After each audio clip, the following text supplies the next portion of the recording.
this, it didn't look like it had any problems. But what we didn't realize is that there was water coming from the back end of the property, and it was getting behind the liner of the pool, and it's actually potentially going to be a $20,000 repair.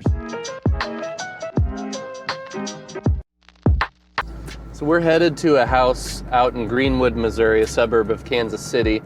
We bought this house out of pre-foreclosure. It was actually one of those that came down to the wire, and we were able to buy it, and this house was built right around 2000, so I didn't expect any issues whatsoever. It was just going to be a basic cosmetic rehab, put it back on the market, but this house has been a little house of horrors. We've had about $30,000 in water-related expenses with this house, but you know, real estate investing is not for the faint of heart. So we're gonna go check it out, see where we are with the house, and hopefully it doesn't put me back too much more.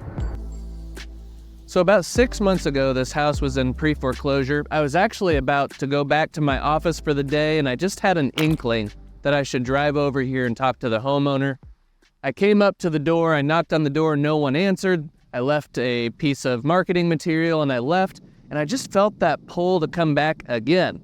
So I drove back up this long driveway, went back to the door, knocked it again, and that time the person answered. It was actually the homeowner's son, and he said, "Look, we're going through a tough time. My dad is in the hospital dealing with cancer. If you're gonna wanna talk to him, you're gonna have to wait." So about a week later, the homeowner's brother came into town to assist the family. They got power of attorney for his brother that was dealing with cancer. We signed the contract in the house, and we took possession about a week later.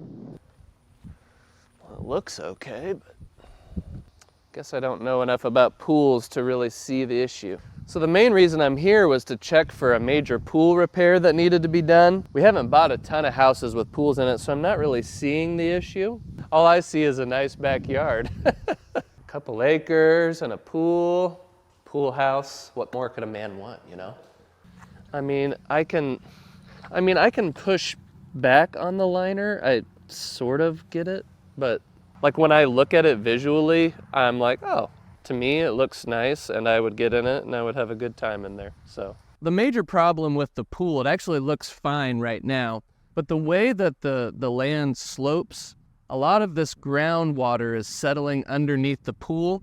And then when it rains, that water is rising up from behind the pool and it's pushing that pool liner in. So the solution is more than likely we're gonna have to build a trench kind of around this pool deck area and install it, trenching probably 20 or 30 yards away with a sump pump out there that continuously pumps out water from out of there. Hopefully that's a long-term solution, but this is kind of a peculiar situation that we haven't dealt with, and that's how investing is. You're going to come across problems that you've never experienced before, and your job is to come up with a solution. That's why we get paid. When you have projects like this, the budget keeps escalating and escalating, and you don't notice that the driveway is kind of failing. So it's like, do you cut corners? Do you redo the whole driveway? Do you just do this section? These are the decisions that you got to make over and over as an investor, and when you have 20 and 30 houses going on at a time, you can imagine where you get a little decision fatigue. So that's why you got to have a strong team behind you that you trust to make decisions. But these were some really costly decisions that needed to be made at this house. So on this house, it was really in decent condition when we bought it. So we didn't feel the need to completely remodel it. You'll notice these tile floors. Obviously, those are not the newest and greatest, but it was going to cost a ton of money to chip all that out and put new flooring in. So we thought it was in really good condition. We just cleaned it up, obviously painted, and put new flooring in. Our goal on our flips is not necessarily to be the best flip out there. It's to be nice, clean, inviting for a family that can just move in and enjoy the home.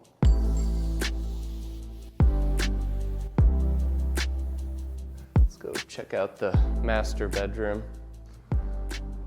We got a really good sized master bedroom, great sized space in here. The biggest change to the house was in the basement. The basement was actually gutted. There was nothing there. They had had all these water problems where water was pouring into the basement, and we decided at this price point that the basement needed to be finished.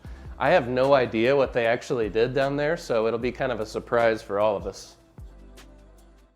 So we finished all this off. This is all brand new. This was going to be an $800,000 house with only 3 bedrooms, so we decided a 4th was really pretty important at that price point. So we completely added the space, we added the egress window, and this bathroom is also completely new, but none of this was here. So it's kind of neat to see the transformation on that. So with our company, we always try to do right by our clients.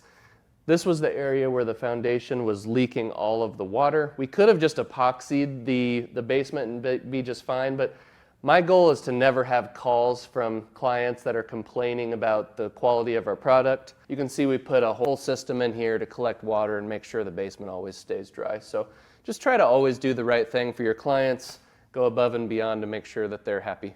So here's kind of a cost breakdown on the property. We purchased it for $450,000. To this point, we put in about $115,000 into the house. So right now we're give or take right around $600,000 all in with holding cost and cost of money. We did have a deal with the homeowner to where we were going to split the profit on the back end. That was the only way they were going to do something to stop that foreclosure. They were just going to let it foreclose. So I'm estimating that the house will sell for about $800,000. You'll have give or take $30,000 in realtor fees. That leaves about $170,000 for profit to split between us and the homeowner. Looks like we could profit anywhere between 60 and 80 grand at the end of the day, which is a little bit of a disappointment, but there's been so many problems at this house, probably about 50 grand and stuff that we weren't expecting, and that just happens. And you could be disappointed, or you could realize, hey, we might still make 80 grand and that's not the end of the world. So hopefully this was helpful walking through this house. Hopefully it helps you realize that you can make tremendous profits through real estate, but you also need to be conservative in your underwriting because problems do happen, like the pool and leaking into the basement and the driveway we weren't expecting. So always be a little bit conservative in your estimations. That way your profit's always secure. Go ahead and like, subscribe, comment. Look forward to seeing you on the next one.